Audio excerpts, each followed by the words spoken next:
પશ્ચિમ બંગાળના મુખ્યમંત્રી દ્વારા તૃષ્ટિકરણની રાજનીતિ રમી ઓબીસીમાં મુસ્લિમોને સમાવવાની મમતા સામે ભરૂચ જિલ્લા ભાજપ ઓબીસી મોરચાએ વિરોધ નોંધાવી પાંચવતી ખાતે મમતા બેનર્જીનું પૂતળું ફૂંક્યું હતું। લોકસભાની ચૂંટણીમાં પશ્ચિમ બંગાળના મુખ્યમંત્રી મમતા બેનર્જીએ મુસ્લિમ તૃષ્ટિકરણની રાજનીતિ રમી ઓબીસી કોટામાં મુસ્લિમોને સમાવવાનો નિર્ણય લીધો હતો। જોકે 4 દિવસ પહેલા જ કલકત્તા હાઈકોર્ટે આ નિર્ણયને સમાપ્ત કરી દીધો હતો। તેમ છતાં પશ્ચિમ બંગાળના મુખ્યમંત્રીની મુસ્લિમો પ્રત્યેની મમતાના કોર્ટમાં આદેશને માનવાના નથી તેમ કહી મુસ્લિમોને ઓબીસી અનામતમાં સમાવેશ કરવાની જાહેરાત કરી દીધી હતી। ઓબીસી કોટામાં મુસ્લિમોને સમાવવાની મમતા બેનર્જીની જાહેરાત સામે સમગ્ર દેશમાં ભાજપ દ્વારા વિરોધ નોંધાવવામાં આવી રહ્યો છે। આજે શુક્રવારે ભરૂચ શહેરના પાંચબત્તી ખાતે જિલ્લા ભાજપ ઓબીસી મોરચા દ્વારા મમતા બેનર્જીનો વિરોધ નોંધાવાયો હતો।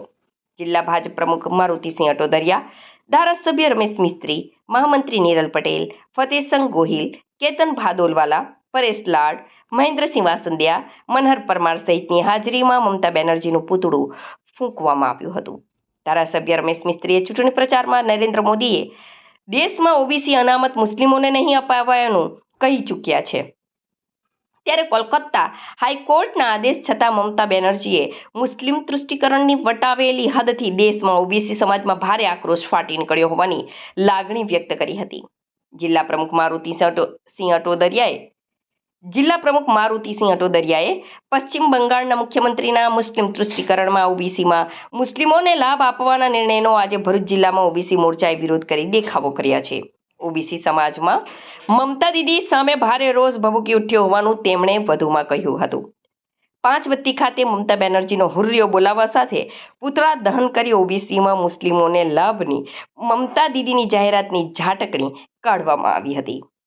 ભરૂચ જિલ્લા ઓબીસી મોરચા દ્વારા પશ્ચિમ બંગાળના મુખ્યમંત્રી જે મુસ્લિમોની તૃષ્ટિકરણના કારણે મુસ્લિમોને ઓબીસી અનામતમાં સમગ્ર મુસ્લિમોને એનો લાભ આપવાનો નિર્ણય કર્યો હતો।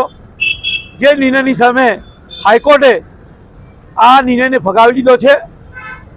આ નિર્ણયને અમાન્ય રાખવા મમતા બેનર્જીએ જાહેરાત કરી છે, જેના વિરોધમાં સમગ્ર દેશમાં ભારતીય જનતા પાર્ટી મમતા બેનર્જીના પૂતળા દહન કરીને આક્રોશ વ્યક્ત કરી રહ્યા છે।